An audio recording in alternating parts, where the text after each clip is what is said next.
नमस्कार प्रेक्षकांनो, या मालिकेच्या आजच्या जबरदस्त भागामध्ये आपलं स्वागत आहे. आणि त्यामध्ये आता रोहन पटकन समोरचा आलेला फोन, आता तो मोबाईल त्याच्या बाबांकडे देतो आणि म्हणतो की बाबा समर सर. आता समर म्हणतो की बाबा कशी आहे आता तब्येत, आणि जास्त लागलं आहे का?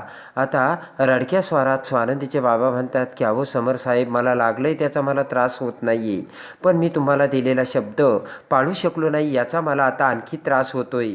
समर म्हणतो मी या अगोदरसुद्धा तुम्हाला सांगितलं होतं पैसे परत करणं गरजेचं नाही आहे. स्वानंदीचे बाबा म्हणतात की आमच्याकडून तुमच्या बाबतीत कायमच चुकाच घडत आल्यात आणि जवळपास आम्ही तुमचा विश्वासघात केल्यासारखंच घडत आलं आहे. माफी मागतच स्वानंदीचे बाबा म्हणतात हे बघा, मला तुमचा मान राखता आला नाही. आणि समर म्हणतो की अगोदर आता तुम्ही तुमच्या तब्येतीची काळजी घ्या, आणि फोन रोहनकडे द्यायला सांगतात. समर म्हणतो हे बघ रोहन, त्यांना बाहेर पाडायला खूप वेळ लागेल, त्यामुळे तू त्यांची काळजी घे. तेव्हा आता रोहन म्हणतो ठीक आहे. समर म्हणतो की जर त्यांना पुन्हा हॉस्पिटलमध्ये ॲडमिट करायचं असेल तर मला सांग, काही जरी मदत लागली तरी सांग. तेवढ्यात पटकन आता स्वानंदी तिथे येते आणि तिच्या बाबांना बघते आणि म्हणते की काय बाबा. तेव्हा आता स्वानंदीचे बाबा म्हणतात कोणत्या जन्माची शिक्षा भोगतोय काय माहिती मी. स्वानंदी म्हणते हे बघा बाबा, असं काही बोलू नका. स्वानंदी म्हणते की तुम्ही पोलीस स्टेशनमध्ये का नाही गेलात? त्यावेळेस आता स्वानंदीचे बाबा म्हणतात त्यावेळेस आम्हाला काहीच नाही सुचलं नंदू. रोहनही सांगतो की आम्ही डायरेक्ट हॉस्पिटलमधून घरी आलोय ताई. स्वानंदी म्हणते की बरोबर आहे बाबा, पण खूप मोठी रक्कम गेली, पोलिसांना तर कळवायलाच हवं. तिचे बाबा म्हणतात की चला मी पण येतो. स्वानंदी म्हणते थांबा थांबा, या अवस्थेत तुम्ही कुठे येणार आहात? स्वानंदी म्हणते हे बघा बाबा, तुम्ही आराम करा, रोला घेऊन मी जाते. आणि तुम्ही पासबुक अपडेट केलं आहे का? स्वानंदीचे बाबा म्हणतात हो. तेव्हा आता स्वानंदी म्हणते की आणि रिसिप्ट घेतली का?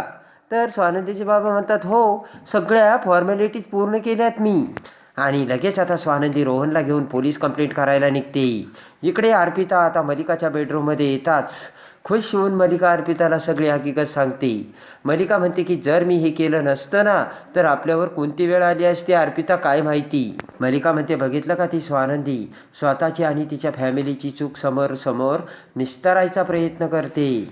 मलिका म्हणते की आतापर्यंत मी त्या समरचे टोमणे सहन करत आले, आणि आता मी स्वानंदीला माझ्या हातातील प्रॉपर्टी जावी म्हणून तिला काय अशी सोडेन का? आपल्या वडिलांचे पैसे चोरून नेलेले हिला जसं चालत नाहीये ना, मग माझे पैसे माझी प्रॉपर्टी चोरून नेत असताना मी काय चोराला बघत बसू का? असे आता मलिका अर्पिताला सांगते. आणि तेवढ्याच दरवाजावर टकटक आवाज येताच मलिका घाबरते. अर्पिता म्हणते मी बघते. आणि दरवाजा उघडताच अंशुमन ते पैसे घेऊन मलिकाकडे येतो आणि म्हणतो मॉम, हे घे स्वानंदीच्या बाबांचे पैसे. मलिका म्हणते हळू बोल, भिंतीला कान असतात. एक शब्द जरी चोरून कानावर पडला तरी विश्वास उडायला पुरेसा असतो, कळलं का तुम्हाला? असे मलिका सांगते. आणि त्या पिशवीतील पैशाचे बंडल बाहेर काढत मलिका म्हणते एवढेच होते का? तर अंशुमन म्हणतो हो. आता मलिका म्हणते त्या स्वानंदीला या जन्मात तरी तिचे पैसे सापडायचे नाही. आणि त्या पैशाकडे बघत आता मलिका, अर्पिता आणि अंशुमन हसू लागतात. स्वानंदी रोहनसोबत आणि तिच्या बाबांसोबत पोलीस स्टेशनमध्ये येते.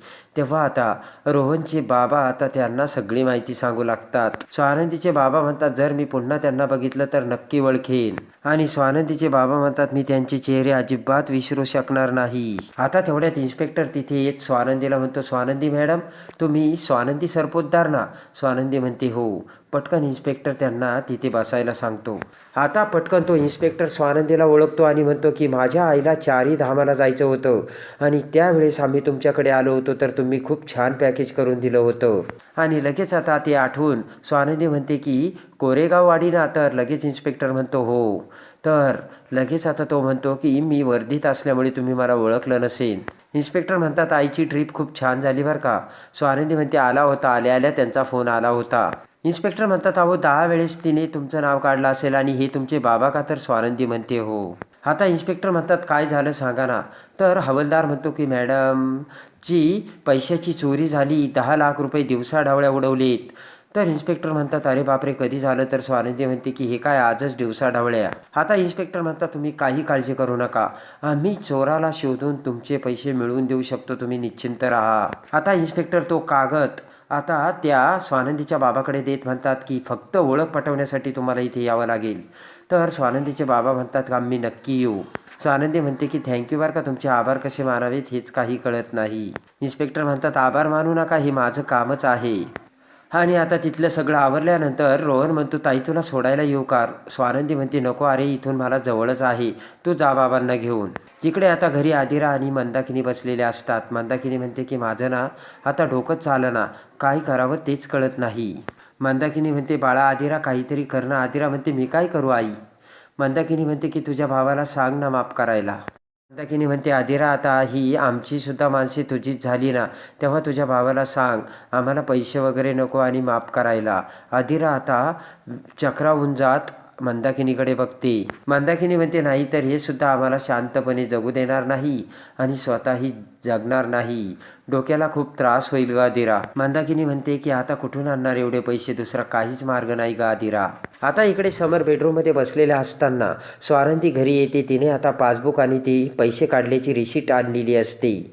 समरकडे बघत आता स्वानंदी म्हणते, हे बघा, हे बाबांचं पासबुक आणि पैसे काढल्याची रिसिप्ट, मी याची कॉपी तुम्हाला सुद्धा देऊ शकते. समर म्हणतो, मला का देताय तुम्ही? स्वानंदी म्हणते, तुम्हाला अजूनही खरं वाटत नाही आहे ना? समर म्हणतो, हे बघा, मी अगोदरही तुम्हाला सांगितलं, मला काय वाटतं ना याचा विचार तुम्ही करू नका. स्वानंदी म्हणते की माझ्या बाबांना काय वाटतं याचा मी विचार करते आणि तुम्हाला काय वाटतं याचा विचार माझे बाबा करतायत. त्यांना काळजी वाटते म्हणूनच त्यांनी ते पैसे विड्रॉल केले. समर म्हणतो, पण मी त्यांना सांगितलं होतं याची काही गरज नाही, तरीसुद्धा त्यांनी ऐकलं नाही. तेव्हा आता ही पोलीस FIR कंप्लेंटसुद्धा आमच्याकडे आहे. तर समर म्हणतो, मी बोलेल कमिशनरशी. तेव्हा आता स्वानंदी म्हणते, नाही समर राजवाडे, तुम्ही पोलीस कमिशनरशी बोलावे याची आम्हाला अपेक्षा नाही आहे. पोलीस त्यांचं काम चोख बजावतील ही आम्हाला खात्री आहे. आम्ही सर्वसामान्य माणसं आहोत, आमचा त्यांच्यावर पूर्ण विश्वास आहे. माझे बाबा खोटं नाही बोलत हे मी तुम्हाला पटवून देते असे स्वानंदी सांगते.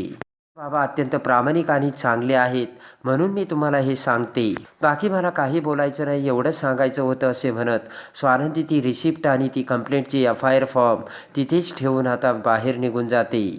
आणि त्यानंतर आता स्वानंदी गणपती बाप्पासमोर येत गणपती बाप्पाची आरती घेऊ लागते. तर तेवढ्यात पाठीमागून समर तिथे येतो.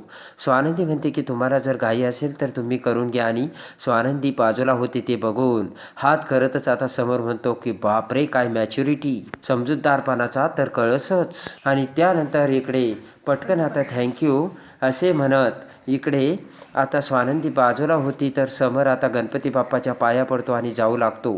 तेवढ्यात समर स्वानंदीकडे बघतो तर स्वानंदी तिच्या हातातील आरतीचे ताट समरकडे करते. तेव्हा समर आता आरती घेतो आणि इकडे आता मेड ही घराची साफसफाई करत असते. तर तेवढ्यात आता डिलिव्हरी बॉय हा राजवाड्यांच्या घरी येतो आणि तो म्हणतो, अंशुमन सरांचं पार्सल आहे. मेड म्हणते, हो हो मी लगेच सांगते. आणि मेड अंशुमनला सांगायला आतमध्ये जाते. आणि इकडे आता अंशुमन आता फोनवरती बोलत त्याच्या बेडरूममध्ये असताना आता अंशुमन म्हणतो की तू ना पैसे लावायची तयारी कर, मी पैसे घेऊन येतोच. तेवढ्यात आता मल्लिका तिथे येते. तर अंशुमन आता लगेच म्हणतो, हो हो मी नंतर करतो फोन. मल्लिका म्हणते, कोणाचा फोन आहे आणि काय बोलतोस? तर लगेच आता अंशुमन म्हणतो, हे बघ मॉम, मी तुला सांगतो ते पैसे ना आता पडूनच राहणार आहे, दे ना माझ्याकडे, मी इन्व्हेस्टमेंट करतो, 10 पट करून देतो तुला. तर मल्लिका म्हणते, नो, तू पैसे 10 पट नाही करणार. तर मल्लिका म्हणते की ते पैसे ना सरळ बँक अकाउंटमध्ये जाणार. तेवढ्यात आता ती मेड तिथे येते आणि म्हणते की सर बाहेर डिलिव्हरी बॉय आला आहे आणि तो कॅश पेमेंट करायचं म्हणतोय. तर अंशुमन म्हणतो, हो आलोच. आणि ती मेड आता तिथून निघून जाते. तेव्हा मल्लिका म्हणते, काय? तर अंशुमन म्हणतो की अगं कॅश पेमेंट करायचं मॉम, दे ना अगं पैसे. आणि पटकन कपाटातील पैशाचा एक बंडल आता मल्लिका ही अंशुमनला काढून देते. तर अंशुमन खुश होऊन मल्लिकाला मिठी मारतो आणि म्हणतो की येतो मॉम. आणि अंशुमन बाहेर जातो. आणि तेवढ्यात आता ती मेड बाहेर येऊन डिलिव्हरी बॉयला म्हणते की या आतमध्ये सर येत आहेत. डिलिव्हरी बॉय आतमध्ये येतो. आणि तेवढ्यात आता अंशुमन त्या डिलिव्हरी बॉयसमोर येतो. मेड आता तिचं काम करू लागते आणि तिने पुसलेली फरची सुकवण्यासाठी मेड आता ती कूलर दरवाजासमोर आणते. अंशुमन म्हणतो की शुभांगी काय चाललंय हे? शुभांगी म्हणते की अहो साफसफाई चालू आहे. आणि इकडे आता अंशुमनने त्या पैशाचा बंडल काढलेला असतो. त्याच वेळेस शुभांगीने कूलर चालू केलेला असतो आणि त्या कूलरच्या हवेने अंशुमनच्या हातातील ते पैसे आता सगळे उडून आता हवेत आजूबाजूला पडतात. तर तेवढ्यात आता आरतीचं ताट घेऊन इकडे आता स्वानंदी बाहेर येते आणि ते पैसे तिच्या अंगावर उडाल्याचे बघून आता सगळ्या पैशाच्या नोटा स्वानंदी गोळा करते आणि त्या पैशाची सिरियल नंबर आता बघू लागते. तेवढ्यात आता स्वानंदीला संशय येतो. तो सिरियल नंबर आता बघून स्वानंदी तिचा मोबाईल काढते आणि त्या मोबाईलमध्ये आता बाबांनी पाठवलेल्या तो पैशाचा फोटोचा सिरियल नंबर आणि तो मॅच करून बघते. आणि लगेच आता स्वानंदी म्हणते की बाबांनी तर हाच पैशाचा फोटो पाठवला होता. स्वानंदी आता ते पैसे घेऊन उठून उभा राहते. तोपर्यंत तो डिलिव्हरी बॉय पैशाच्या नोटा गोळा करतो आणि काही नोटा स्वानंदीकडे असतात. तो डिलिव्हरी बॉय म्हणतो कमी आहेत. तर आता तो डिलिव्हरी बॉय म्हणतो की त्या मॅडमनी घेतल्यात. तर अंशुमन आता स्वानंदीकडे बघतो. स्वानंदीच्या हातात ते पैसे असतात आणि लगेच अंशुमन स्वानंदी समोर येत म्हणतो वहिनी पैसे. तर आता स्वानंदी म्हणते हे घ्या ना सर. आणि लगेच आता अंशुमन ते पैसे घेत स्वानंदीला म्हणतो की आय नो एवढी कॅश तू कधी बघितली नसेल. आणि पटकन आता अंशुमन त्या डिलिव्हरी बॉयचे पैसे देऊन आतमध्ये निघून जातो. आणि इकडे पटकन आता ते पार्सल घेऊन अंशुमन आतमध्ये येताच त्या पार्सलमध्ये मोबाईल असतो. ते बघून आता अंशुमन म्हणतो की अरे यार शीट. तेवढ्यात आता मलिका तिथे येते आणि म्हणते काय रे अंशुमन काय मागवलंस. अंशुमन म्हणतो काही नाही मॉम, हा मोबाईल मागवला. तर मलिका म्हणते अरे तुझ्याकडे मोबाईल होता ना. अंशुमन म्हणतो अगं मॉम हा स्पेशल मोबाईल आहे. आपल्या जेव्हा सिक्रेट होतं ना तेव्हा आपण हा मोबाईल वापरायचा. मलिका म्हणते मी तुझी मॉम आहे. हे बघ आपल्यात असं कोणतं सिक्रेट होत नाही. तेव्हा आता खरं सांग तू आता तुझ्या कोणत्या सिक्रेटसाठी हा मोबाईल मागवला आहे तो. आणि इकडे आता स्वानंदी तिच्या बेडरूममध्ये येते आणि ते पैसे कसे खाली पडले आणि आपण कसे ते गोळा करून आपल्या मोबाईलमधील त्या पैशाचा सिरियल नंबर आणि त्या पैशाच्या नोटांचा नंबर बघितला हे आता स्वानंदीला आठवतं. आणि तेवढ्यात आता स्वानंदीच्या बाबांचे बोलणे स्वानंदीला आठवते. स्वानंदीचे बाबा म्हटलेले असते की अगं मी तुला फोटो पाठवला आहे पैशांचा, तुझ्या सासरच्या मंडळींना ते पैसे द्यायचेत ना म्हणून. आणि आता स्वानंदीच्या ते लक्षात येतं आणि पटकन आता स्वानंदी समरकडे येते आणि समरला ते पैशाची सिरियल नंबर दाखवत म्हणते की हे पैसे माझ्या बाबांनी काढले होते बँकेतून, तेव्हा त्यांनी त्याचा फोटो मला पाठवला होता. आणि आत्ता हे पैसे जे मी तुम्हाला दाखवते हे पैसे अंशुमनच्या पॉकेटमध्ये होते आणि त्यांच्या त्या पैशाच्या नोटाचा सिरियल नंबर आणि माझ्या बाबांनी पाठवलेल्या फोटोतील नोटांचा सिरियल नंबर एकच आहे. ते ऐकताच आता समरला धक्का बसतो आणि सगळ्यात मोठे सत्य आता समोर आलेले असते. आणि आता इकडे स्वानंदीने सगळ्यात मोठा चोर अंशुमन हाच असल्याचे समोर पुराव्यासकट आणलेलं असतं. आणि तेव्हा आता ते सगळे पैसे पुराव्यासकट कसे आता समर अंशुमनकडून बाहेर काढतो आणि त्यानंतर स्वानंदी आणि तिच्या बाबांवरचा विश्वास पुन्हा कसा आता समर मिळवतो हे बघण्यासाठी आणि या मालिकेच्या डेली अपडेटसाठी आपल्या चॅनलला लाईक करा, सबस्क्राईब करा.